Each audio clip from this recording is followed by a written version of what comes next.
Alors, salutations à tous et à toutes, bien sûr aussi.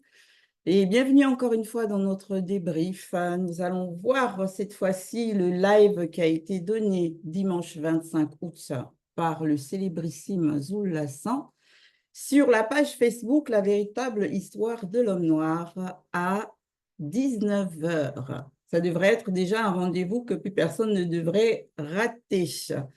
Alors, le live, il a intitulé Le complot occulte. Le complot. On entend beaucoup parler de ce mot. Certains disent que c'est une théorie, d'autres disent que c'est une réalité. On va savoir aujourd'hui qu'est-ce qu'il en est véritablement. Et de surcroît, à complot, il a ajouté occulte. Donc, occulte. Contre qui ce complot occulte? Par qui ce complot occulte? Ce complot-là, relève-t-il du secret ou plutôt de l'occultisme? Parce que derrière ces mots, il y a tellement de symboles, il y a tellement de définitions différentes, on pourrait partir dans plusieurs sens, rien qu'avec le titre. Mais nous savons dans ce visible de la chute une expression qui dit que l'expérience et les faits font foi. C'est donc à travers l'expérience et le vécu de certains des illustres patriarches initiés dont dénombre le peuple noir que Zul Lassan va dénoncer et dévoiler le mécanisme vibratoire derrière cette pratique qui est bien plus courante en vérité qu'on pourrait le penser ou le croire. Donc, bien entendu, avant qu'on aille plus en profondeur dans le live par rapport à notre débrief, quel a été votre ressenti? Merci Ngegeti. Magnifique live. On nous l'avait déjà dit, hein? La force, c'est dans la sanctification, la soumission totale aux lois, aux recommandations du Verbe. Et notre patriarche Mokai Sedi en a fait la preuve. J'en suis vraiment fière. C'est un exemple à suivre. Merci. Merci Abiki. Moi j'ai ressenti l'initiation, un live vraiment très initiatique. Là c'est ma première fois de comprendre en détail ce qui a été mentionné dans ce live.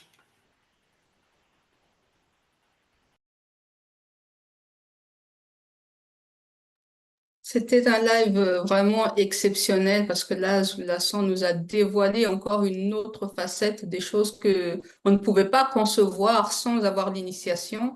Et là, il nous a encore déplacé, fait voyager encore dans l'histoire de Mukai Sedi et c'était vraiment exceptionnel ce live-là. Moi, je me suis régalée. C'est un live que seul Zulula a fait part. C'est-à-dire qu'aucun faux, c'est-à-dire ça n'a jamais été dit. C'est la première fois. C'est-à-dire que c'est ce côté-là, cette partie-là, c'est-à-dire cette histoire de Mukai Sedi, à savoir Daniel, c'est-à-dire seul Zulula révèle ça. Et pour moi, je me suis régalée de recevoir exceptionnellement et uniquement la vérité que je n'ai pas reçu par le passé, quelque chose de négatif. Pour moi, je me suis simplement régalée. Ce que moi j'ai ressenti, c'est qu'on ne finit pas d'apprendre en fait avec Zulu Lassan. Il y a toujours quelque chose qui nous apporte à travers les lives. Et là, particulièrement, ça m'a vraiment, on va dire, remué. J'ai vraiment beaucoup aimé le sujet qui a été abordé. Un sentiment de joie, de fierté et de profond respect pour les patriarches qui nous ont montré la bonne voie à suivre. Et pour ce live-là, je dis encore merci à Zulu Lassan et gloire à l'Oba.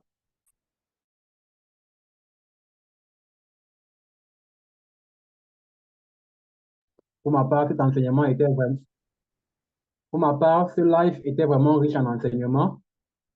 Ça nous a encore beaucoup ouvert les yeux dans le sens spirituel. Et on a vu dans la spiritualité authentique, il y a un sens à toute chose. Il faut juste être initié. C'était vraiment magnifique. Merci, Zulu Lassan. Moi, je dirais que nous avons encore compris que Zulu Lassan est le maître qui nous révèle ce qui se passe dans le non visible. Et lui seul fait toujours des révélations inédites que nul et personne n'a faites jusqu'ici. Donc, j'ai été vraiment content de comprendre ce qui se cache derrière le mystère du complot occulte.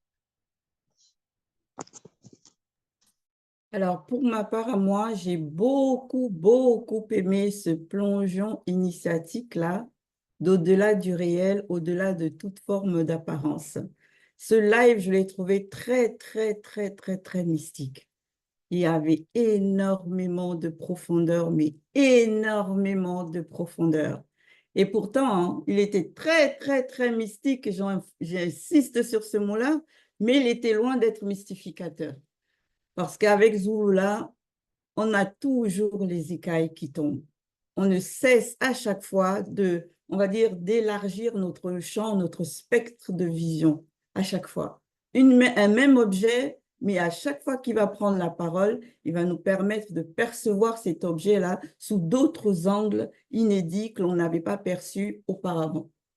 Donc, vraiment, moi, c'était la joie. J'ai beaucoup aimé. Hein. Je me suis aussi beaucoup questionnée parce qu'on allait vraiment au-delà du réel, au-delà de toute forme d'apparence. Donc, nous allons de suite commencer le débrief en passant par la phase 1 qu'il a intitulée « Esprit lié aux fenêtres et au palais ». Qu'avez-vous retenu de cette phase? Merci Ngengeti. Oui, comme tu le soulignais tout à l'heure même, il y a des choses que l'on peut regarder plusieurs fois, que l'on peut faire plusieurs fois, mais sans réellement comprendre la portée, n'est-ce pas, spirituelle. Mais quand Zulula San nous initie par rapport à ça, c'est-à-dire les yeux s'ouvrent. Donc, il nous est arrivé, chacun de nous, à regarder par la fenêtre pour la plupart. Et nous l'avons considéré comme un geste anodin. Mais quand Zulula San nous montre encore ce qu'il y a derrière, on comprend que, oui, lorsqu'on se lève ou l'on quitte un endroit pour aller vers la fenêtre, il y a une inspiration d'abord, il y a une pensée. Et déjà, ces pensées-là, ce sont, n'est-ce pas, des portes. Le fait de se déplacer déjà, il y a une force qui nous fait déplacer. Et lorsque c'est un non-initié, on sait que ce qui motive surtout le fait d'aller se poser à la fenêtre, c'est d'abord, n'est-ce pas, c'est l'envie de s'évader ou peut-être l'ennui. Et nous savons que le monde occulte, c'est leur domaine. Ils aiment ceux qui s'ennuient et ceux qui veulent, n'est-ce pas, s'évader. Et Zulula San nous a vraiment initiés par rapport à ça. Mais pour les initiés, c'est autre chose. Et dans la réflexion, je me suis dit, il y a une grosse fenêtre à cette époque-là qui est grandement ouverte. C'est ce qu'on appelle les écrans. Les écrans, la télé, le portable, l'ordinateur. Et sincèrement, l'écran, c'est noir, mais quand ça s'ouvre, nous voyons aujourd'hui que le monde occulte utilise cela. Lorsque tu n'es pas initié, quand tu vas, tu te promènes en réalité. Et j'ai poussé encore même ma réflexion. Ils sont arrivés même à nommer une application. Windows. Merci. Merci, Damien. Comme tu parlais si bien de la fenêtre, donc nous savons que lors de la construction d'une maison, le choix et la position de la fenêtre, c'est quelque chose qui est bien réfléchi et très bien placé, orienté. Et on sait qu'à travers la fenêtre, on a la possibilité de voir tout l'extérieur de la maison en fonction de là où on se place, mais sans être vu en retour.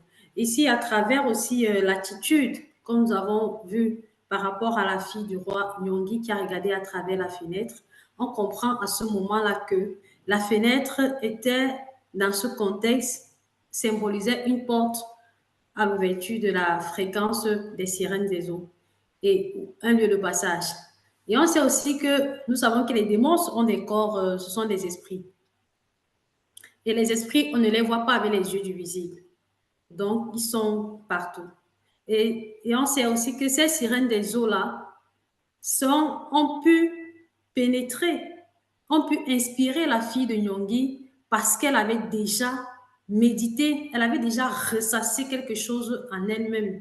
Et ça m'a un peu fait penser au serpent dragon terrestre lorsqu'on nous a fait savoir que dans les lives précédents que c'était par rapport à la réflexion issue de son moi intérieur qu'il a pu capter la fréquence qu'il a pu capter la fréquence, que Satan a pu voir en lui une brèche et il a pénétré. Donc là, ça m'a amené vraiment à comprendre que nous devons vraiment faire attention à ce que nous ressassons dans la conscience de notre cœur.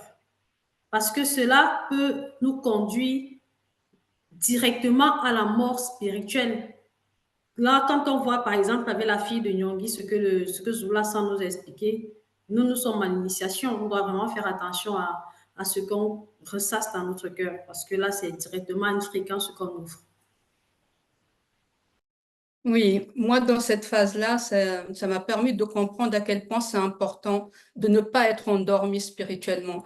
Parce que là, on voit que par rapport à Mukai Sedi, le monde occulte, ils vont frapper au moment où on ne peut pas, on va dire, s'attendre à cela. Là, il était en méditation, il n'était même pas dans, on va dire, dans la fréquence de penser selon on va dire, la chair de l'homme livré à lui-même. Il était en train de penser à ses visions. Mais par rapport à cela, le monde occulte, il planifie des choses que nous-mêmes, des fois, on ne peut pas savoir. C'est vraiment important, avec cette phase-là, moi, j'ai compris à quel point c'est important d'être tout le temps sur ses gardes. Des fois, quand on est dans le bonheur, on oublie parfois que le monde occulte, ils sont présents. On profite de ce bonheur-là, mais on oublie qu'ils sont là, ils guettent l'occasion pour toujours nous frapper, nous mener vers la mort spirituelle. Et donc ça, c'est vraiment à veiller, quoi. C'est vraiment important de veiller et d'être tout le temps focalisé sur la marche et prêter attention à ce qui se passe autour de nous. Oui, merci, Pamela. La première des choses sur laquelle moi je me suis arrêtée, c'est par rapport à la clarification du langage. Parce qu'il est vrai que communément, on a toujours tendance à penser qu'il y a des maisons hantées. Qui n'a jamais déjà entendu parler qu'il y a des maisons qui sont hantées, où il y a des objets qui sont possédés? Alors que là, ici, quand il commence en prenant appui sur le livre de Kalata Mukai Sedi et qu'il précise qu'il y a des esprits qui sont liés. Liés, ça ne veut pas dire que ces esprits possèdent ces lieux-là, mais c'est juste lié à certains endroits. Et là, en l'occurrence, c'est lié au palais et aux fenêtres. Ça ne veut en aucun cas dire que ces fenêtres sont possédées, comme beaucoup de personnes ont tendance à toujours affubler des objets, d'être possédés ou d'appartenir d'avoir des esprits à l'intérieur, que si tu touches l'objet ou que tu portes l'objet, l'esprit rentre en toi. Combien y a-t-il de ce genre de mythes-là, surtout à Ouassé? Tu vas ramasser un caillou par terre, tu as des jumeaux par la suite. Ah, c'est les enfants de la sirène que tu as ramassés quand tu es allé marcher au bord d'océan. On en a tellement de ce genre de choses. Alors que là, c'est clair, on nous fait bien comprendre que les esprits, là, ils sont liés à ces endroits-là. Mais ces endroits-là, ces objets en l'occurrence, parce que la fenêtre, c'est un objet, et le palais aussi, c'est pas possédé. Il n'y a pas d'esprit à l'intérieur. C'est plutôt les personnes qui y vivent, qui y demeurent, qui sont l'accès à ces esprits occultes-là. Mais ce n'est pas les esprits occultes qui résident directement d'eux-mêmes dans un endroit, comme on nous a toujours fait croire. Mais combien d'hérésies on nous a fait accepter dans ça? par ce genre de concepts-là, qui sont complètement erronés. Merci, Ngengeti. Oui, moi, je vois ça aussi comme une forme de perversion. Parce que, comme on le sait, le monde occulte aime pervertir les choses. Parce qu'à travers la fenêtre, justement, on peut voir, c'est de l'éclairage.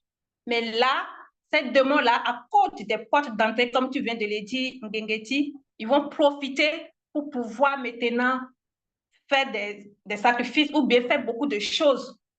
Et les victimes, là, ce sont les rois non initiés et ceux-là qui sont au sein même du palais. Et plus tard, on va voir ce que cela pourra se manifester. Parce que véritablement, on comprend l'importance de la royauté, que c'est le grand ordre des choses qui établit. Et il fallait être soumis entièrement pour pouvoir sortir victorieuse et accomplir sa mission. C'est vraiment très important. Merci. Justement, au vu de ce que vous avez dit, plus on se rend compte que le palais ne fait pas simplement référence à un endroit somptueux, immense, plein de luxe et tout, ou encore la fenêtre ne sert pas seulement d'éclairage ou quelque chose comme ça. C'est aussi un endroit où le palais, c'est-à-dire que le palais, c'est un endroit où on a du réconfort, où on se sent à l'aise, où on est, comment je vais dire, on est en paix, on est agréable, on est épanoui en fait. On a un certain réconfort et une sécurité. Et le bien-être de quelqu'un qui accepte le verbe, qui se trouve dans un endroit comme ça, cela ne plaît pas au monde occulte. Ça seulement parce que ça va permettre justement à celui qui a accepté le verbe de se développer spirituellement plus rapidement, c'est-à-dire d'atteindre très vite son but qui est la sanctification. Et ça seulement là, ça c'est pas bien vu du monde occulte. C'est pour ça que justement, par le live que Zululassan il a donné, on nous montre encore que, comme Ngengeti l'a dit, c'est pas que ces esprits-là possèdent des fenêtres ou des palais, non. C'est juste qu'ils sont tapis derrière. Et on peut aussi le voir dans la rencontre de Mon et Kinyek aussi. Comment eux, ils étaient là, ils observaient. Le plus important ici, c'est la soumission et fermer toutes les portes, justement pour ne pas leur donner l'accès pour qu'ils nous frappent. Parce qu'ils sont tapis là, ils observent la faille. Ils sont tapis là, ils regardent juste le hic pour pouvoir pénétrer et nous faire du mal. Pour pouvoir nous déloger justement de notre bien-être là, pour atteindre justement la sanctification. Merci. Ce qu'on comprend aussi à travers cette phase, c'est que ce qu'on peut appeler des hommes de pouvoir, les femmes influentes, donc des rois, des reines, en fait, ont un combat différent des autres, puisqu'il y a des esprits qui sont liés aux fenêtres et du palais. L'esprit, comme le dit le titre même de la phase. Donc, en fait, ces attaques-là sont différentes de celles de quiconque. On va dire c'est comme réservé à une position, je dirais, parce que là, dans tous les exemples qui nous ont été donnés, dans tous les versets qui nous ont été donnés tout au long de cette phase, ça fait vraiment référence aux rois, aux reines, initiés, non initiés. Donc, c'est assez particulier, en fait. Cet esprit-là s'attaque vraiment aux personnes de pouvoir.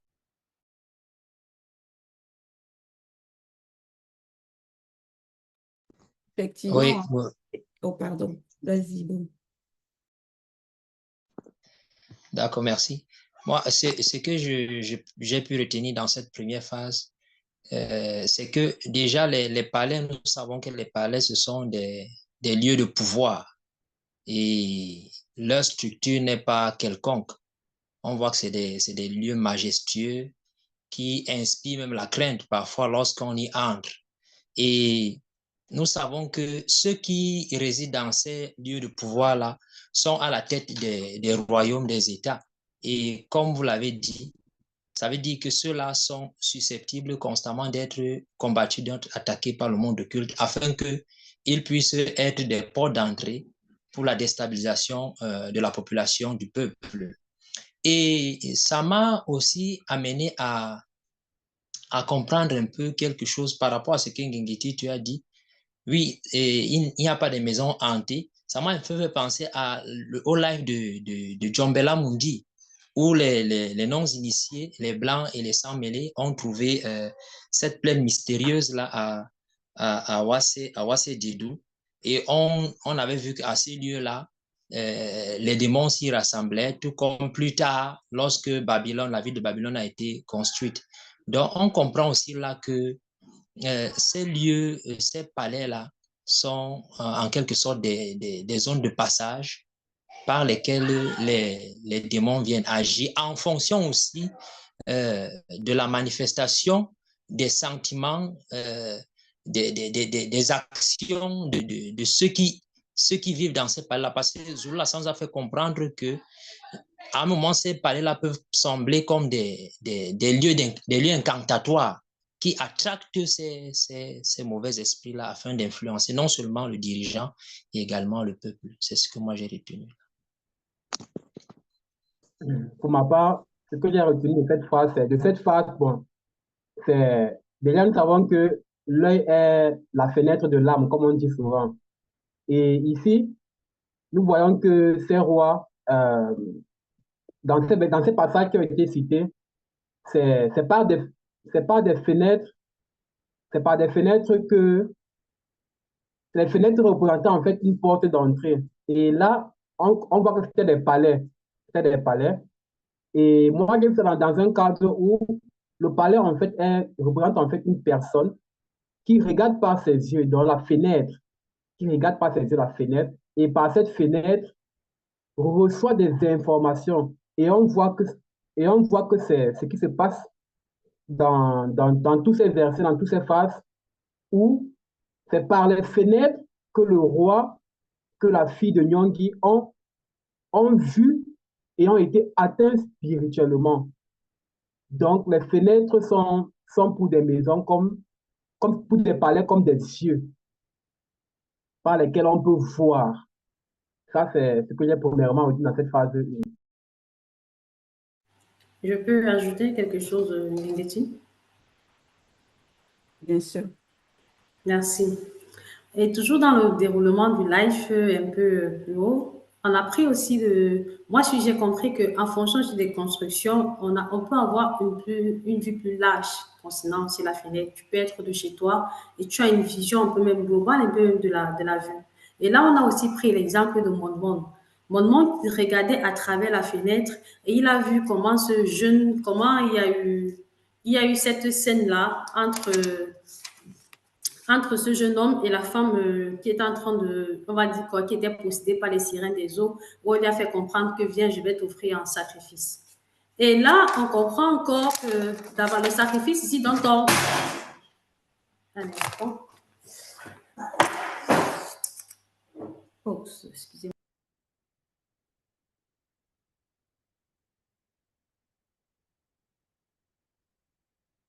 Ok, bon, je vais poursuivre alors le temps que Daniel puisse revenir. Moi, je voulais rebondir sur ce que Yves a fait mention par rapport à la fenêtre qui symbolise aussi les yeux. Effectivement, quand on regarde dans le symbolisme de la fenêtre, comment on nous a expliqué le mécanisme de la procédure à travers l'exemple de la fille de Nyong'i, ou même à travers l'exemple en premier de Mukai Sedi qui se trouvait au niveau de l'étage supérieur de sa chambre et qui avait une visibilité mais très étendue depuis la fenêtre de cet étage-là. Derrière tout ça, moi, je suis revenue au symbole, par exemple, de l'ouverture de l'amplitude de l'ouverture de la fenêtre. Moi, ça m'a fait référence au niveau spirituel de la personne qui regarde déjà à travers cette fenêtre-là. Parce que quand on remarque bien, Mukai Sedi, si on a insisté pour vraiment nous décrire le champ de vision qu'il avait, c'est pas pour rien. On sait que le langage spirituel ne choisit jamais les mots justes pour choisir, histoire de faire joli, de dire comme ça. On a vu deux visions différentes à travers une fenêtre. Celle de Mukai Sedi qui était très étendue au point où il voyait un énorme étang ou lac au loin avec tous les arbres autour. C'est qu'il était vraiment dans une position très élevée qui lui permettait d'avoir on va dire, ce discernement-là, de pouvoir voir tout ce champ de vision-là. Et il y avait aussi la fille de Nyong'i. Elle, par contre, son champ de vision était plus restreint. C'était juste axé sur ce qui se passait directement devant ses yeux. Et à travers donc ces champs de vision-là, comme je disais, moi, je dénote le niveau spirituel de la personne.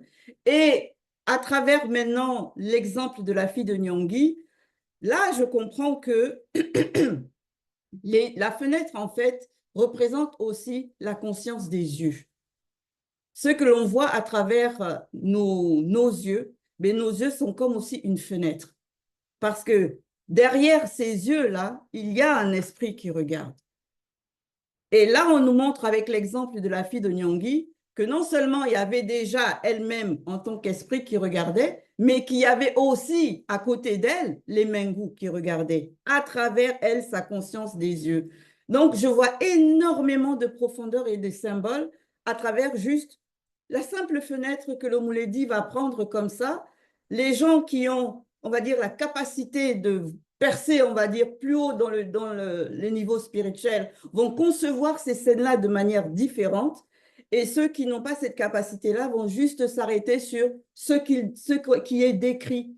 Alors que dans le spirituel, on sait que ce n'est pas juste des descriptions anodines. C'est que derrière, il y a des messages spirituels, des messages qui sont codés et qui ne seront accessibles qu'à ceux qui peuvent y accéder, bien sûr.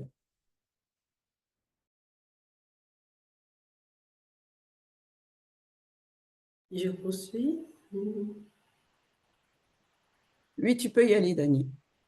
Merci, Ngengeti. Bon, comme je suis en train de dire par rapport à Maman, on a vu que Maman, lui, il a observé à travers la fenêtre, il a vu une scène qui se passait, qui se déroulait, comment une femme possédée par les sirènes des eaux était en train d'offrir un jeune homme dépourvu de spiritualité en sacrifice. Dans certains lives de Zoulassan, il nous a déjà fait comprendre qu'il y a des personnes qui sont des instruments du monde occulte dans notre réalité du visible. Et elles sont là effectivement pour aussi offrir ces personnes dépourvues de sens en sacrifice. Et le sacrifice dont on parle ici, là, n'a rien à voir avec le fait de ôter la vie physique à une personne ou bien d'aller faire certaines incantations. Il s'agit de la rupture définitive à la source, c'est-à-dire la mort spirituelle. Donc, à cela, moi, j'ai compris que on doit faire attention. Beaucoup attention quand le Zulu-Lassan nous relate des choses avec une telle clarté. Quand on nous dit, voilà, quand vous allez avec, par exemple, des femmes qui louent leur corps pour de l'argent, il faut savoir que ce sont ce genre de personnes qui sont utilisées par le monde occulte pour vous offrir aussi en sacrifice. Certes, on sait que la sanctification nous conduit sur le bon chemin, mais chaque personne a aussi des lois morales en lui. Et ces lois morales, souvent, certaines personnes, d'autres parviennent à ne pas pratiquer ce genre de choses, mais d'autres se livrent à ça aussi, par rapport aussi à l'environnement, aussi par rapport au libre arbitre. Donc là, on voit encore ce que Momo nous fait voir à travers la fenêtre, que lui, là, justement, je te la travaille, la fenêtre aussi.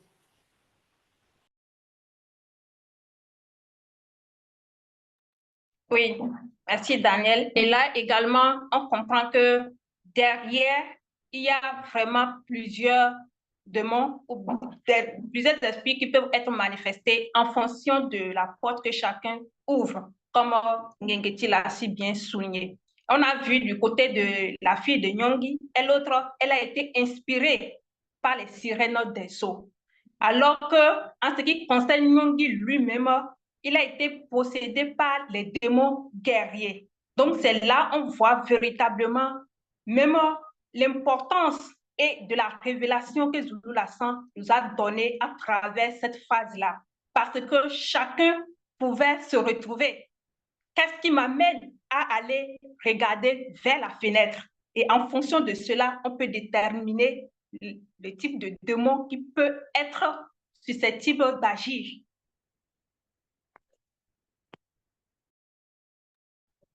Une des choses aussi qu'on remarque dans cette phase et qui s'applique aussi dans notre époque actuelle, c'est que, bon, je veux parler pour moi ici dans mon pays. Parfois, nous sommes accoutumés à écouter des histoires du genre à la présidence, il se passe ci, il y a des meurtres, il y a des ceci, cela. Et nous voyons à travers le live de Zulu Lasson que ce sont les mêmes esprits qui ont agi à cette temps cité dans la Bible, qui agissent encore aujourd'hui, où on va trouver comme Zulu a dit, des présidences où il y a des secrets bien gardés, des secrets sur des gens qui ont été tués par des gouvernements, mais qu'on cache. On voit dans le monde actuel qu'il y a plein d'histoires pareilles. Et on comprend qu'en fait, ce sont ces esprits-là qui sont toujours en train d'agir. Et on a vu qu'il y a des démons, qu'il y a des sirènes des eaux. On va entendre tel président avec des concubines à la présidence, il y avait des concubines avec qui trompait sa femme. On va entendre des histoires comme quoi il y a des meurtres, et on a vu que ce sont des démons guerriers et des sirènes des eaux qui sont derrière. Comme quoi, comme l'a dit Mon, ce qui est a toujours été et sera toujours. Par cette phase-là aussi, moi, il y a une chose que j'ai beaucoup mieux pénétrée qu'avant, c'est par rapport au fait qu'on nous avait révélé que Temuseya avait fait un pacte avec la conscience de ses yeux. Et on sait que les yeux sont, comme on a vu, hein, la fenêtre du corps de l'avatar. Et par rapport à ça, en rebondissant sur l'exemple qu'il nous a donné par rapport à Mon, à travers sa fenêtre à lui, il l'a vu, bon, on va dire les yeux de tout le monde qui regardait la scène autrement, eux, ils voyaient une femme âgée qui se dirigeait vers un jeune homme et qui allait, on va dire, lui proposer certains services. Alors que Mon, il voit la même scène à travers sa fenêtre à lui, mais lui, par contre, il arrive à aller au-delà des apparences. Il arrive à percer cette muraille-là. Il arrive à voir les intentions de cette femme-là. Et ça, on nous le dit dans les écrits de Proverbes 7,14. Il voit les intentions à travers sa fenêtre. Il voit aussi, il arrive à discerner que ce jeune homme vers qui elle va là, eh bien, qu'il est dépourvu de sens. Que c'est quelqu'un qui, non seulement il est non initié, mais en plus, il est dépourvu de sens. Et ça, c'est juste admirable de voir la capacité que les hommes spirituels ont, le contrôle qu'ils ont sur la conscience de leurs yeux, quoi. La conscience de leurs yeux, en fait, elle est aussi initiée. Et elle est initiée au même niveau spirituel, on va dire que leur esprit l'est. Et ça, je trouve ça tellement admirable de prendre conscience de ça. Temuseya était capable, lui, de faire que ses yeux ne convoitent pas, ne regardent pas pour la désirer, la femme qui n'est pas la sienne. Et Mon, il voit juste quelque chose et il va au-delà des apparences. Pourtant, cette femme-là, on peut supposer qu'elle n'était pas en train de crier haut et fort quand elle disait qu'elle va trouver l'objet de son sacrifice à offrir à la Djengu. On s'imagine très bien qu'elle n'allait pas comme ça en chantant et en dévoilant ça. Elle parlait certainement au-dedans d'elle. Mais de là où se trouvait Mon, avec la capacité de sa fenêtre, la capacité, on va dire l'initiation qu'il avait, lui, à travers sa fenêtre, il a tout vu. Il a tout entendu. Et ça, c'est waouh! C'est juste, on peut juste dire que l'Oba, quoi, parce que c'est juste magnifique. C'est magnifique. Si je peux, vas-y, Loris. J'ai déjà parlé 2 fois. Donc. Effectivement, Guéguetti, dans ce que tu dis, on se rend compte que Mon, c'est un initié. Temuseya, c'est aussi un initié. Ça veut dire que pour vraiment être épargné et préservé justement de ces esprits-là qui se cachent derrière les fenêtres, il est impératif d'être dans le verbe et d'être soumis. Parce que faut qu'on se le dise, hein. Si c'est qu'on est non initié, on est livré justement comme l'homme insensé. Ça dit que lui-même, il s'élève, il se dirige à l'abattoir. C'est ça, en fait. Ça veut dire que maintenant, si on veut vraiment se préserver de tous ces esprits qui sont liés à des fenêtres, la soumission uniquement, c'est ça, en fait. Merci, merci Loris. Donc, durant le live, il y a Zulu Lasson, il a dit une phrase comme une interrogation en disant « Est-ce que la fenêtre est une porte d'entrée pour le… Est-ce que la fenêtre, oui, est une porte d'entrée et aussi… ou alors c'est un lieu où on peut avoir une seconde vue ?» Et là, il a pris un exemple, par exemple, du roi, de celui-là qui est tombé à travers la fenêtre. Et nous savons que pour une grande personne, il n'a pas été mentionné qu'il était en train de faire les travaux. Il n'a pas été mentionné qu'il a médité ça à un moment donné de sa vie. Une grande personne assise près d'une fenêtre, tombée. C'est intriguant, même dans cette réalité du baiser où nous sommes. On sait que si c'est un enfant, on va dire, bon, il jouait. Mais une grande personne tombée de la fenêtre, là, tu comprends, là, il a compris que la réaction de ce roi par la suite, lorsqu'il est tombé, il revient, il a ressenti que ça, c'est un phénomène étrange. Ils avaient quand même la connaissance des Écritures, mais il a vu que mais ce qui arrive là, c'est étrange. Jamais il a été mentionné que j'ai prémédité aller tomber par la fenêtre ou bien me suicider ou quoi que ce soit. Non, mais il est quand même tombé. Mais quand il revient quand même, il se relève et tout, il demande quand même qu'on ait appelé des faux prophètes. Quoique, il savait que Moutat existait et qu'il fallait aller construire le verbe de Gouba. Moi, ça m'a un peu... J'ai compris que si à l'époque de ces patriarches-là, il y a eu des événements étranges qui se passent, nous savons aussi que dans notre qualité du business, dans notre époque, il y a aussi des événements qui peuvent se reproduire, mais pas forcément au même degré ou bien à la même fréquence. En cela, nous qui sommes en initiation... Ton temps de parole, Daniel. Ah, j'ai fait plus de 2. Merci.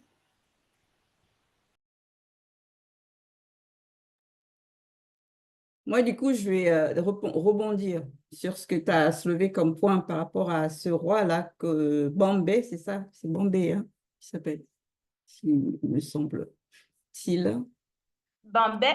Oui, Bombay, c'est bien ça. Sur le roi Bombay, quand il a fait mention justement qu'il est tombé par la fenêtre, Zoula a précisé c'est parce qu'il avait capté la fréquence d'un puissant démon.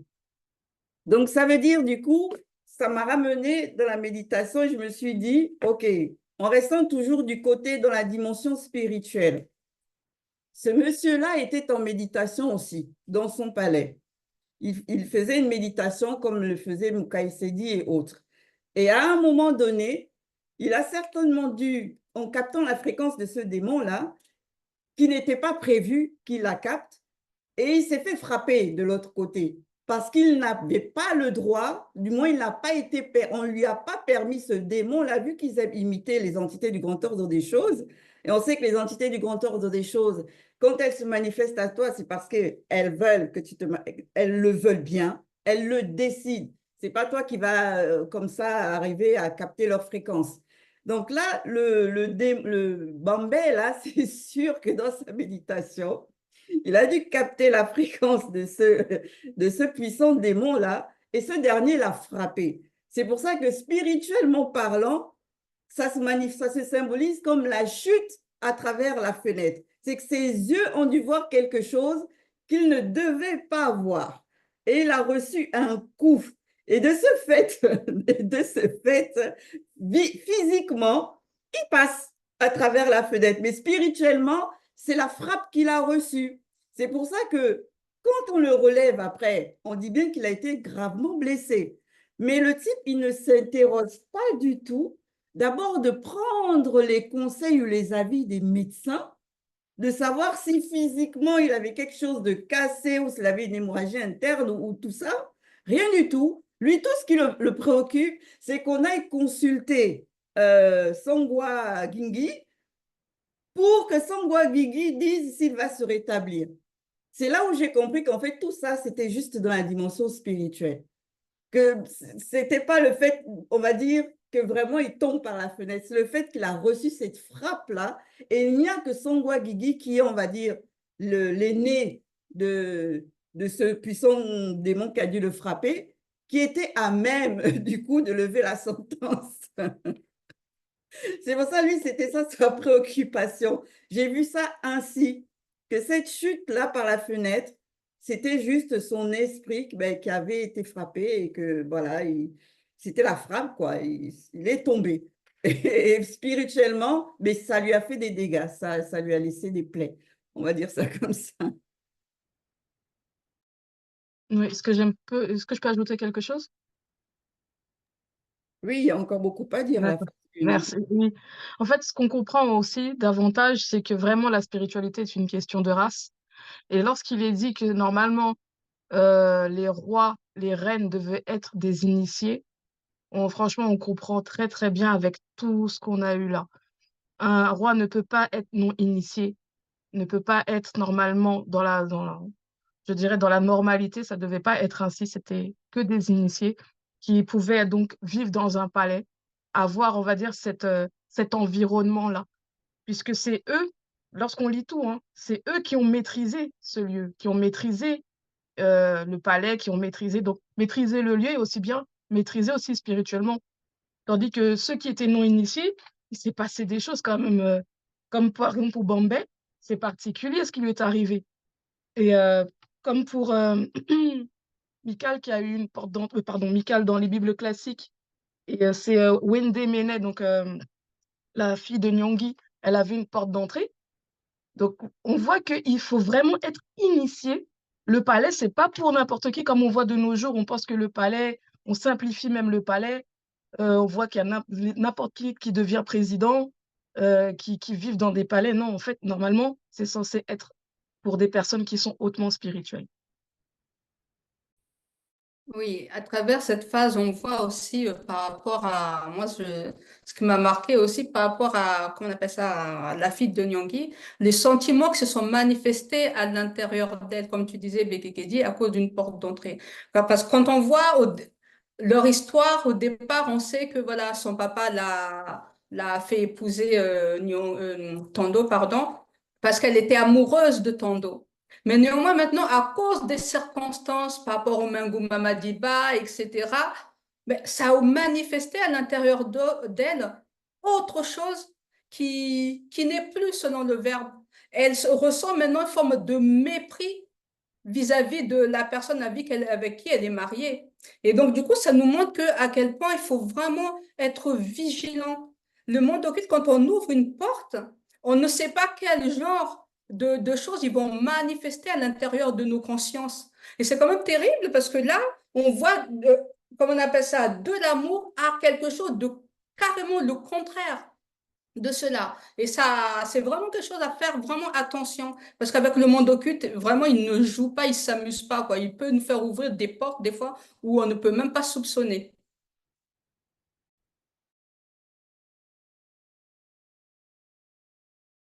Oui, merci. Et là, on pourrait se poser la question, pourquoi tout cela au niveau du palais?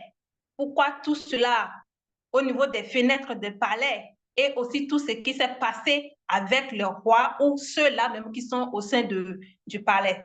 Justement, la révélation a été donnée. Et ceci, c'est à cause de cette démon-là. Et dans Wonja 34, verset 13, ça a été cité ici. Les épines croîtront dans ces palais, les ronces et les chardons dans ces forteresses. Ce sera la demeure des démons chacals, le repère des démons autruches. Donc, on voit à cause des portes d'entrée les manifestations qui sont au sein de ces palais-là. Et du coup, c'est la raison pour laquelle je disais tantôt qu'il fallait véritablement être un mandaté pour pouvoir régner. Parce que ce n'est pas le jeu des enfants, c'est véritablement de la haute spiritualité.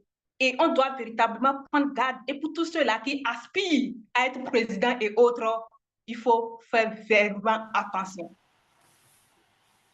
Merci, Abigail. Ok. Si c'est possible.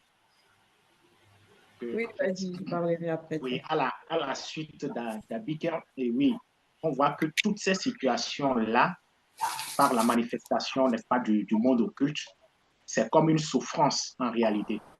Et il n'y a même pas la paix que, c'est-à-dire tel roi puisse, n'est-ce pas, aller méditer à sa fenêtre, c'est son droit. Il ne doit pas être perturbé, n'est-ce pas, par le monde occulte. Ou tout simplement dans son palais, il ne devrait pas avoir d'inquiétude, des attaques. Et c'est par rapport à ça, n'est-ce pas, que on nous révèle ici que ça ne devrait pas durer en réalité. Ça ne devrait pas durer. C'est comme aujourd'hui, Zulu Lassan nous révèle, n'est-ce pas, toutes ces choses-là. Et ça ouvre notre conscience pour le combat. Et nous avons la paix. Lorsque nous marchons, n'est-ce pas, dans la sanctification, nous avons cette paix-là. Et ceux qui ramènent cette paix, n'est-ce pas, ce sont les deux manifestés avant la non-existence. Et nous voyons que Zulu Lassan nous initie, n'est-ce pas, à cette paix-là. C'est eux qui ramènent, n'est-ce pas, la paix dans les palais et les rois peuvent être, c'est-à-dire à l'aise maintenant pour se promener, n'est-ce pas, dans leur palais, pour avoir une conscience, c'est-à-dire transcendante. Donc, voilà ce que je voulais dire. Merci. Moi, le point aussi que j'ai noté à travers l'exemple d'Esaïe, pour poursuivre de ce que disait Abike, c'est que à travers cet exemple-là, bon, en passant aussi par les autres versets cités, on prend conscience que le palais, en fait, c'est une réalité spirituelle, c'est aussi une dimension spirituelle. Comme on nous a toujours révélé, quand elle a cité dans le verset d'Ésaïe 34, 13 à 15, on cite plusieurs démons, plusieurs entités occultes qui vont résider là-bas, qui se retrouvent là-bas. Donc, on va dire qu'ils font des réunions dans ce lieu-là, occulte-là. Mais ce n'est pas juste un lieu qui est destiné que pour les entités occultes. Parce que si on voit bien tous les patriarches qui ont été cités, que ce soit Mukai Sedi, que ce soit Kinekosi qui vient rendre visite à Monmon, ou même Nyonggi avec Tondor, à un moment donné, ce sont aussi des personnes, des entités, des personnes initiées, donc qui étaient connectées au Mundi, qui se rassemblent aussi dans ce palais-là, donc dans cette dimension spirituelle-là. Et du coup, dans les Écritures, on nous a toujours dit que là où 2 ou 3 sont assemblés, en mon nom, je suis là au milieu d'eux. Et on sait que le monde occulte toujours des usurpateurs et tout, et on sait qu'eux, ils passent leur temps à épier tous les initiés, les non-initiés, tout le monde y épie. On conçoit du coup que ce palais-là, en fait, représente une dimension spirituelle sur laquelle ou dans laquelle des entités, on va dire spirituelles, se retrouvent, des grands esprits, on va dire ça comme ça, comme Kinekosi et Monmon par exemple, pour échanger, pour parler du verbe, pour échanger sur la parole. Mais de l'autre côté aussi, c'est dans ces mêmes lieux-là que vont se rencontrer aussi des entités occultes. Et toujours dans le but d'échanger, de mettre des choses au point, on va dire quoi, de se tester un petit peu, comme Kinekosi est venu tester la connaissance de Monmon. Elle n'est pas juste venue comme ça pour voir que tu es beau, tu es truc, je veux juste te dire bonjour. Elle s'est déplacée pour tester, pour vérifier d'elle-même si ce qu'elle avait entendu était vrai. Et donc, le palais, c'est vraiment loin d'être qu'un simple lieu fait de briques ou quelle que soit la matière avec laquelle on construit le palais. Et même dans la fin, quand Zulu Lassan précise que derrière la construction, il y a des esprits. C'est vrai, quand on regarde les différents palais qui ont été construits jusqu'alors, qui sont des vestiges jusqu'alors, on voit bien que ces palais-là sont comme des formes comment on dit ça, des manières de rendre culte à certaines entités. Rien qu'en voyant le monument du palais, on sait tout de suite que c'était telle entité qu'ils adoraient en ce temps-là. C'était telle entité qu'ils priaient en ce temps-là. Donc, les gens qui sont dans la construction, là, il faut vraiment être prudent. On ne copie pas tout pour copier comme ça, là.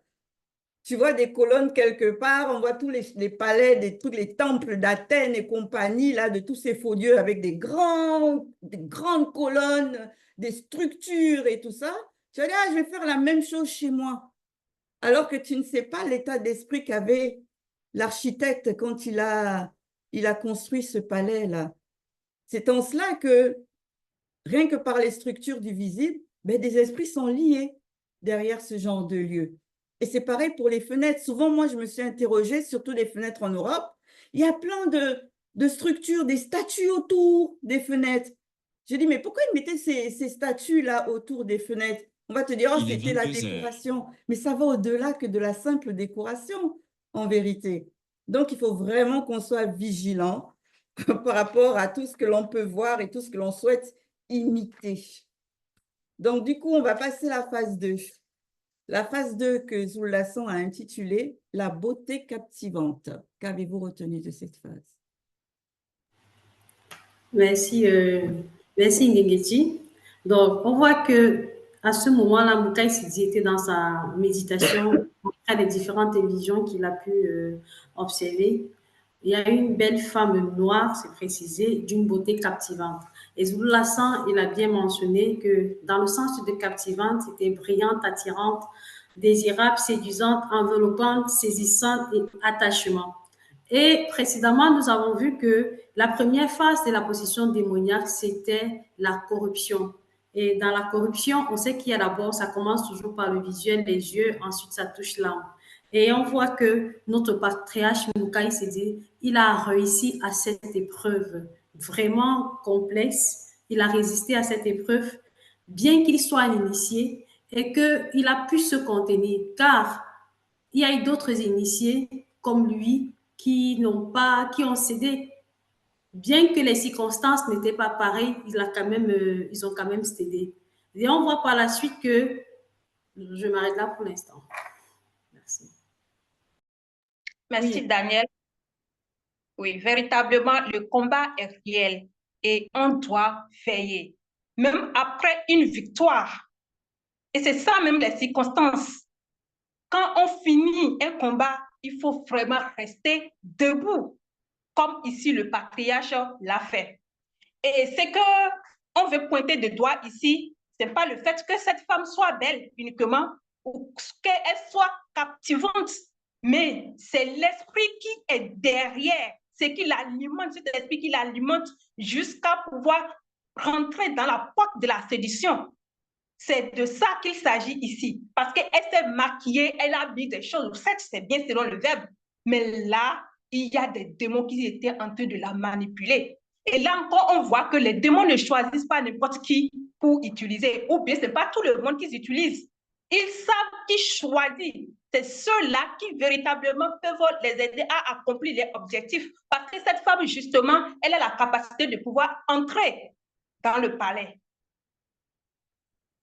Oui, c'est vrai que là, on nous montre, comme ça a été dit tout à l'heure, par rapport à Ngengeti avait fait mention et Daniel aussi, par rapport à la conscience des yeux. Là, il a remporté cette victoire parce que quand on voit l'apparence de cette femme, on a l'impression qu'elle est innocente. La manière comment elle est habillée, voilée, etc. On voit cette forme d'innocence derrière. Mais sauf que ça nous montre que l'apparence peut être trompeuse. Là, on voit comme ça, voilà, de l'extérieur avec notre, on va dire, la vue, nos yeux, mais à l'intérieur, on ne sait pas ce qui est tapis derrière. Et ça, Mukai Sedi, il a pu percer, il a pu discerner cela. Et ça nous montre à quel point, comme on dit depuis là, la vigilance. C'est-à-dire que les apparences, des fois, ça peut nous tromper.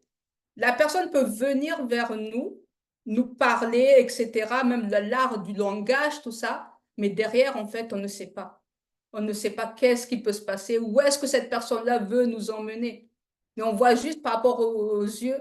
Et vraiment, cette initiation, on sait que Mukai Sedi, il a été initié par rapport au désintéressement des choses périssables par son père, sa mère initiée après sous la tutelle de Mutatedi et puis de l'entité de sagesse. Donc, il a reçu cette initiation-là. Comme quoi, l'initiation est vraiment importante dans notre marche.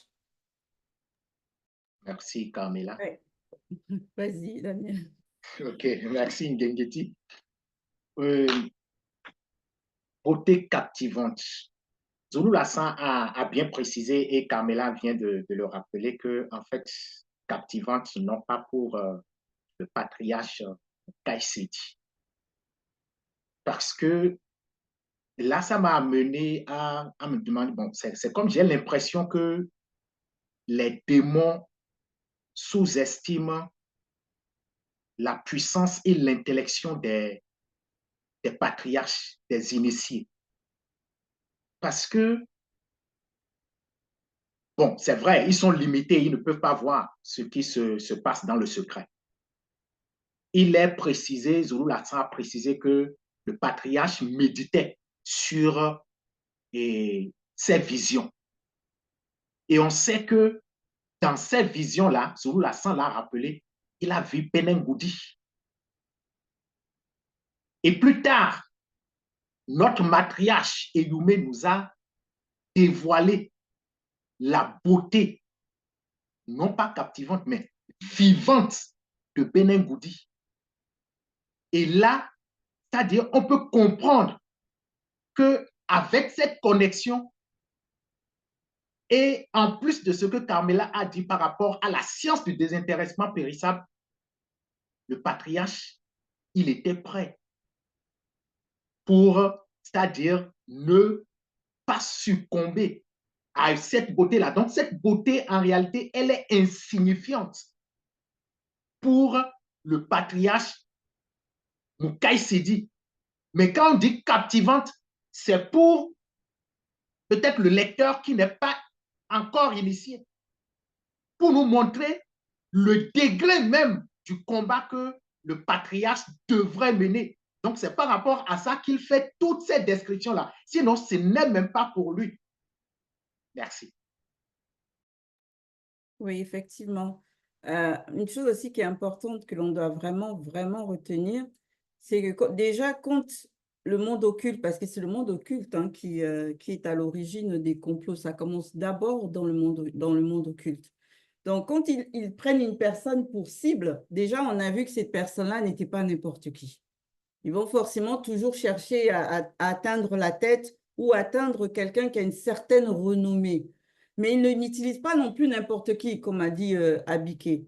Ils vont toujours, parce que ça, c'est une chose que vraiment on oublie. Le monde occulte nous épie constamment, même quand nous, on dort, là, eux, ils ne dorment pas. Ils sont là pour épier constamment. Donc, ça fait que quand ils viennent pour te faire chuter, pour te faire tomber, là, il faut savoir qu'ils ont minutieusement préparé leur plan et donc ils vont utiliser ce qu'ils savent que c'est ta faiblesse. Ils vont mettre dans une chose ou une personne tout ce qui fait en sorte que tu es capable de tomber. Comme on a vu par exemple avec Moukaï Sidi, la femme, elle était déjà belle d'apparence. Mais après, en plus de ça, ils ont usé de tous les autres sens. C'est-à-dire qu'elle avait mis, elle s'était oint d'une crème qui sentait extrêmement bon. Donc, ils ont touché lui, ils ont touché les yeux, ils ont tout touché pratiquement. Pour que si jamais par cette porte-là, ils ne tombent pas, ben, ils vont essayer de contourner, de passer par l'autre porte. Et c'est généralement comme ça qu'ils font à chaque fois. Donc, ça fait que quand une personne est la cible, mais cette personne-là, si elle n'est pas aguerrie, si elle n'a vraiment pas reçu l'initiation, il y a de fortes probabilités que cette personne-là chute. Il y a de fortes, parce qu'elles vont tout mettre, tout ce que toi tu aimes là, tout ce qu'elles savent que tu aimes, ça va se retrouver dans la personne qu'elles vont envoyer vers toi. Et ça, il faut vraiment qu'on fasse attention par rapport à ça. Mais vraiment, parce que rien que par le parler, on a vu hein, par la suite. C'est-à-dire qu'il ne laisse rien passer. C'est chaud. Il ne laisse absolument rien passer. Ah bon, il va essayer de fermer les yeux, peut-être pas, il va tourner le regard pour essayer de ne pas voir l'aspect. Mais non, elle va mettre un parfait que quand elle va se mouvoir, rien que l'odeur va arriver jusqu'à ses narines. Et puis, il va tourner la tête malgré tout. Ou qu'elle va porter un vêtement, le toucher est tellement doux que quand elle va s'approcher, il ne va pas s'empêcher de ressentir le toucher et l'appareil d'être impacté par la douceur du vêtement. Non, vraiment, il faut qu'on soit extrêmement vigilant. On voit réellement dans cette phase 2 là qu'il faut être extrêmement vigilant. Ne jamais sous-estimer le monde occulte, surtout s'ils nous prennent pour cible. Effectivement, Nguengeti, merci encore. Comme vous l'avez si bien mentionné, il faut vraiment être vigilant car le monde occulte nous épie constamment et cherche à nous faire mourir, à nous faire quitter de la fréquence du verbe. Et ici, comme vous l'avez mentionné, nous avons premièrement vu que c'était une très belle femme et on comprend par là la puissance, comme l'a toujours dit Zulu Lasson, qui se dégage derrière la beauté. Parce que comme vous l'avez dit, le monde occulte ne prend pas n'importe qui. Et on peut le voir avec ces stars de l'époque actuelle, ces artistes, ces acteurs par qui on va passer pour pervertir la société. Généralement, la plupart du temps, Ils sont des acteurs et des actrices très belles qu'on va choisir, des chanteuses et des chanteurs très beaux et attirants. Et ça nous montre vraiment la puissance de la beauté. Et aussi, ce qui m'a marqué dans cette deuxième phase, c'est la façon dont était habillée cette jeune femme non initiée qui est venue séduire Mukai Sedi. Nous avons vu le live il y a eu le live et le débriefing sur la grande prostituée Akwala, Digongo Diba, et on a vu que c'est le même habillement dont était vêtue cette jeune femme non initiée. Ce qui nous montre en fait que c'était des gestes mystiques, parce qu'il y a aussi des gestes prophétiques, mais là on avait affaire à des gestes mystiques.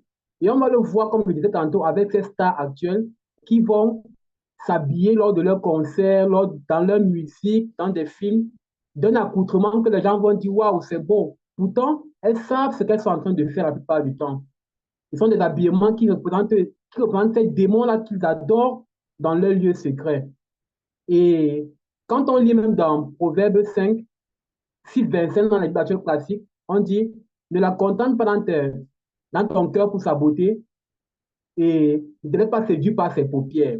Et on a vu ici que cette femme s'est fardée les paupières. Ce n'est pas un hasard car il n'y a pas de hasard. Elle savait parce qu'elle était en train d'être initiée par la sirène qui la possédait. Merci Yves. Donc cette phase 2 vraiment nous interpelle et nous amène à une vigilance extrêmement poussée et forte. Et on va poursuivre toujours dans la révélation de ce mécanisme vibratoire-là du complot occulte en allant à la phase 3. La phase 3 que Zoula a intitulée « Complot occulte et tentation ». Qu'avez-vous retenu de cette phase? Effectivement. Vas-y, Loris, d'abord. Merci. Justement, on a vu à la phase 2, on parlait là du physique de la dame, de la femme non initiée et le parfum qu'elle a pu mettre. Maintenant, dans la phase 3, elle a constaté que, bon, le patriarche, il ne réagissait pas à ça. Maintenant, elle commence avec les paroles. C'est-à-dire la ligne des paroles. Et ce qui est marquant, justement, c'est que elle est consciente de l'effet. C'est-à-dire qu'elle parle avec une certaine assurance et elle est sûre d'elle. C'est ça qui est quand même étonnant. C'est-à-dire qu'elle est certaine et elle est carrément sûre que, ouais, avec les paroles maintenant là, je suis sûre de le prendre. Mais on nous dit, le verbe nous dit, c'est ce qui sort de notre bouche qui nous condamne. Et c'est justement pas les propos qu'elle a sortis de sa bouche. Que waouh, c'est-à-dire que ça l'a encore condamné en disant, viens, savoure-moi, dévore-moi, ou bien mange de ce fruit. Ça, franchement, c'est-à-dire qu'au sortir de ces paroles, on remarque, ah oui, là, il y a quelque chose qui ne va pas. Et ça m'a fait justement penser la rencontre, Eyume face au jadis. Il était là, quand il a apparu, il avait une apparence, ça dit d'ange de lumière, mais c'est par ses paroles qu'elle a dit que, oh là, ça, il y a quelque chose qui ne va pas. Et c'est justement très important. Les paroles. C'est-à-dire qu'au travers des paroles de quelqu'un, on peut comprendre le fond de sa pensée, ce qui l'anime. Et c'est ce que le patriarche Mukai Sedi, il a compris derrière tout cela. Mais encore, il faut être un initié, il faut être dans le verbe, il faut accepter la vérité, il faut être soumis pour pouvoir comprendre tout ça. Parce que ce n'est pas à la portée de l'homme ordinaire ou l'homme tout simplement homme. Donc, c'est très important. Oui, il faut poursuivre dans ta lancée. C'est au tour de Daniel. Ne vous précipitez pas. Merci, Ngengeti. Dans la suite de ce que tu dis, Loris, donc on voit que les esprits occultes, comme Zoula nous a toujours dit, ce sont des bagarreurs. Et quand ils ont déjà un objectif en tête, ils vont user de tout ce qui est à leur pouvoir pour pouvoir atteindre l'objectif. Donc, précédemment, elle a utilisé le langage corporel. Ensuite, elle a fait usage des paroles, comme tu l'as mentionné, Loris. Mais elle a vu, moi, c'est cette phrase qu'elle a utilisée quand elle dit « Mon roi ». Ce mot et ce roi-là, derrière les mots, on sait qu'il y a toute une essence derrière. C'est tellement profond, les mots. Mais à cet instant, vu que Mukai Sedi avait déjà réussi ces deux premières les deux premières étapes, il était déjà devenu le maître des circonstances. Et on l'a compris, moi j'ai encore compris que à cet instant, on sait que Mukai Sedi, dès sa naissance, il a reçu l'initiation de ses parents. Il a fait usage du discernement dès les premiers instants. Et par la suite, maintenant, il a fait appel à ses âmes spirituelles, aux âmes spirituelles des initiés, parce qu'il les avait à cet instant-là. C'est pour ça aussi que lui-même, il a maintenant fait aussi usage de la parole.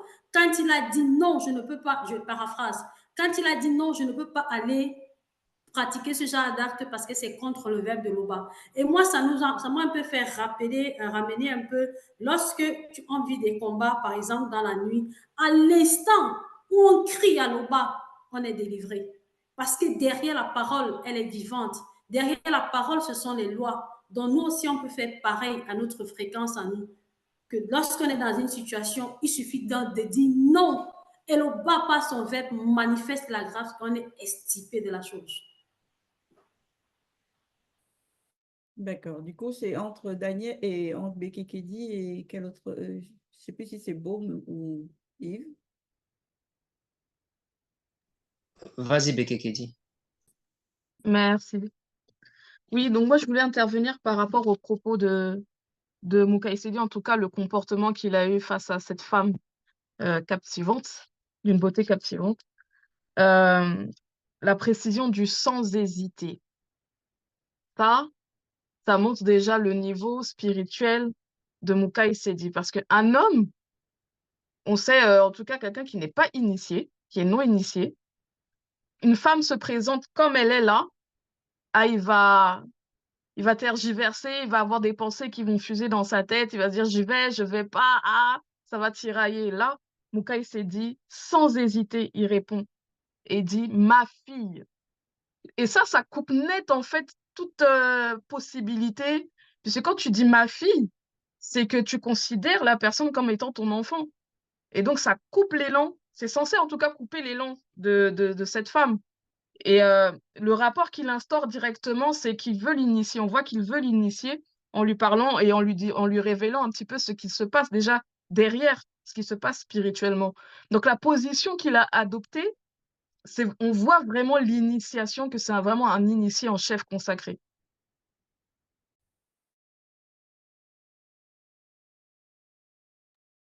Baume, c'est à toi. Oui, merci. Ce que moi je comprends dans cette phase, c'est que le combat spirituel avait déjà pris une autre phase.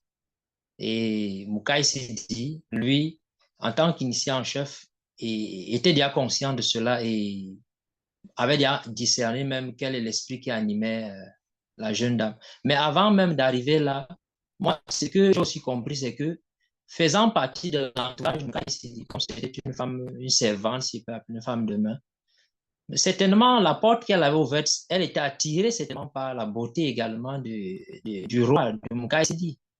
Et les Mengus ne peuvent pas agir en quelqu'un si la personne elle-même n'est pas tentée et amorcée. Donc, à ce niveau-là, je comprends qu'elle-même déjà, elle avait manifesté ces intentions-là. Donc, ce qui m'a aussi marqué ici, c'est que dans ce combat spirituel-là, Moukaï Sidi,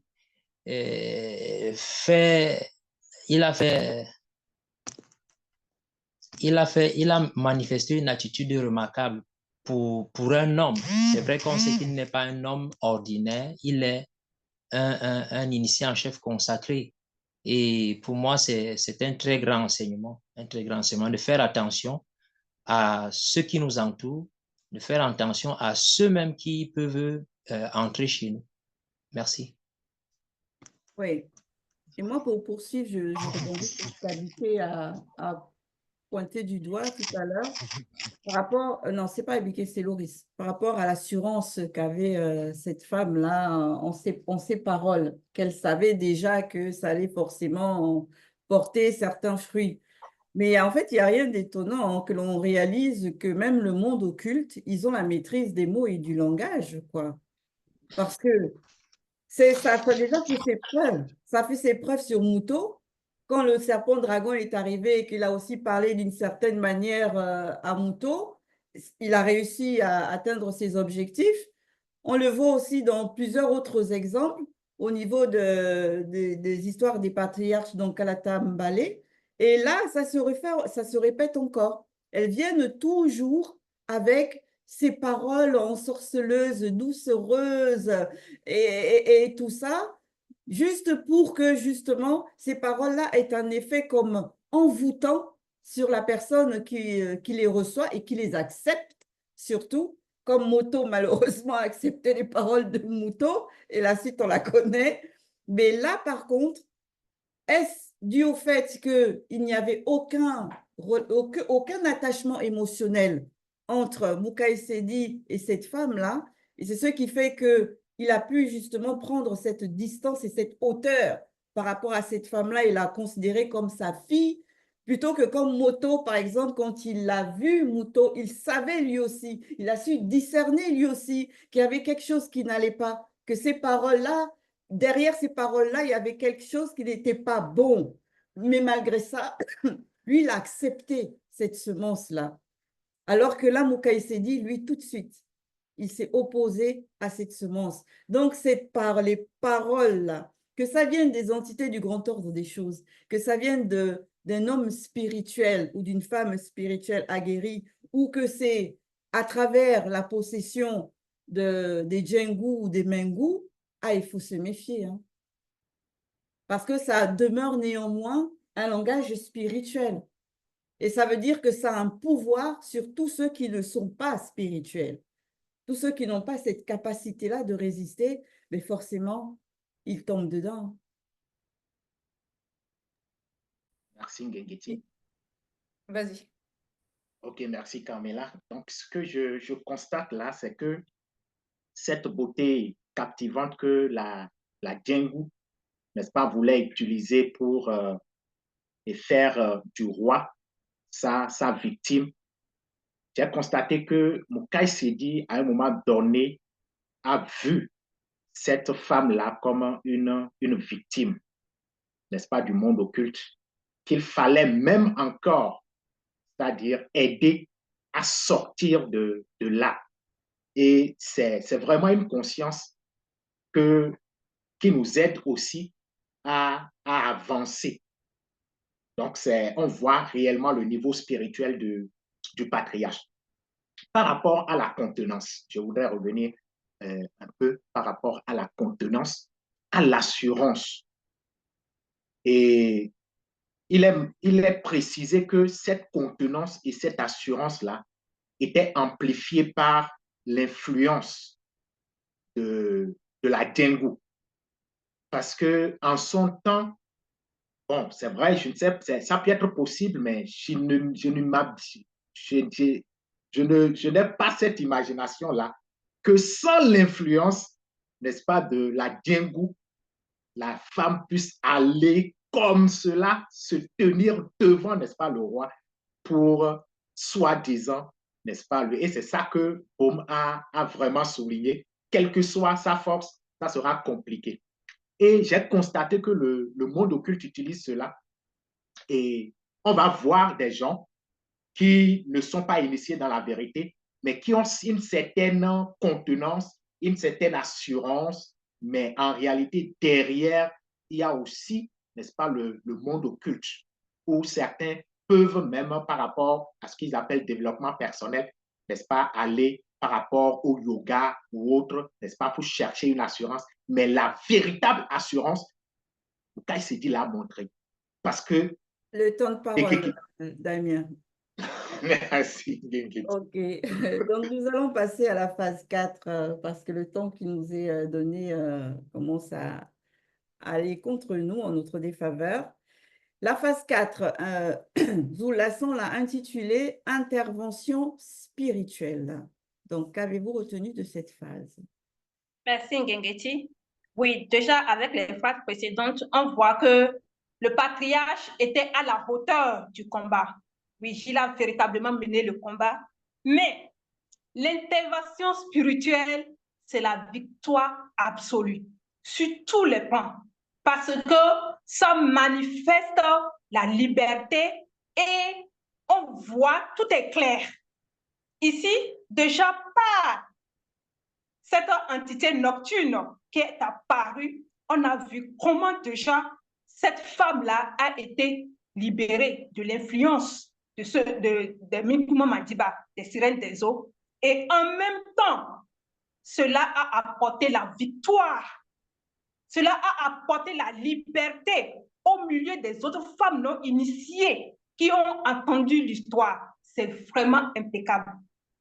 Merci. Merci, Aliké. Vas-y, est-ce que tu as pris la parole? Merci. Non, Daniel. Merci, Ngengeti. Il nous a déjà été mentionné dans les lives de Zulu Lassan que les géniteurs des démons ont pris naissance, je vais dire, dans le grand ordre des choses. Et là, quand on voit avec le détail des combats qui se sont menés, jusqu'au moment où on a vu que Mukai s'est dit avec le pouvoir sur les circonstances. Mais il a fallu, comme tu l'as si bien mentionné, une entité qui émane du grand ordre des choses pour pouvoir extirper cette sirène des eaux-là et mettre fin, comme on va dire, au combat qui est en train de se mener. Mukai Sedi étant un patriarche hautement initié, ce n'était pas n'importe qui. Il a combattu, mais il a fallu aussi une intervention d'une entité du grand ordre des choses pour pouvoir, pour entrer aussi dans le combat.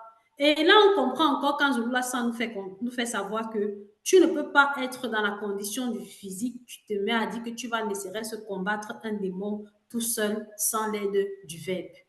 Parce que par leurs origines, ils sont d'office plus forts. Mais avec notre soumission au verbe, on remporte la victoire. Merci, Daniel. Si quelqu'un souhaite poursuivre. Oui. Je peux dire quelque chose. Oui, c'est vrai, j'ai constaté. Oui. Vas-y, Daniel. Quelqu'un voulait pas. OK. Donc, oui, le combat avait pris un niveau supérieur parce qu'il était précis. Il est précisé que la Djengwa a remis à un moment donné, donc dans la femme, qui était devenue carrément un instrument. Donc, c'était un instrument pour la Djengu maintenant, pour attaquer directement le patriarche. Et ça, ce n'est en fait, le grand ordre des choses ne va pas, n'est-ce pas, permettre cela. Parce que déjà même, Zulu Lassan a précisé qu'ils peuvent profiter de cela quand ils ont tout perdu pour entacher encore, n'est-ce pas, la notoriété du patriarche. Donc, aller propager le mensonge. Cette femme-là peut aller propager le mensonge pour dire, bon, voilà, donc voilà ce que le roi voulait faire. Maintenant, l'entité, il se manifeste pour, c'est-à-dire, faire fuir cette Djengu pour ne même plus avoir la possibilité d'inspirer, n'est-ce pas, cette femme. Et cette femme aussi a été délivrée. Merci. Merci. Merci, Damien. Vous remarquerez hein, que l'entité nocturne n'intervient qu'au moment où la femme est venue faire un contact physique. Tant que c'était, on va dire, à distance et que tout se passait au niveau du spirituel, on laissait Mukai Sedi dans ce combat-là. Et il dominait sur le combat. Ça se voyait qu'il dominait dessus. Et ça se voyait qu'il commençait même déjà par ses paroles qui, elles sont esprit et vie, à désenvoûter cette femme. Il commençait à la ramener à la raison selon le verbe. Mais dès que la Djengu est passée à l'attaque, en précipitant cette femme, on va dire ça comme ça, son corps sur le corps de Mukai Sedi et l'embrasser, à l'instant même, paf, là, l'entité s'est manifestée et elle a pris le relais dans le combat.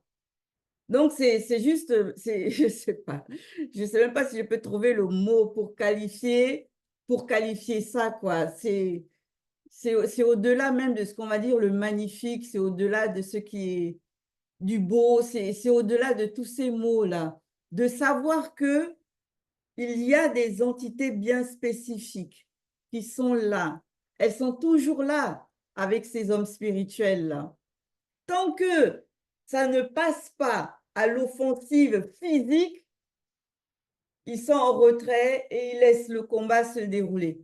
Mais dès que boum, ça veut toucher le physique. Ah, là, ils interviennent.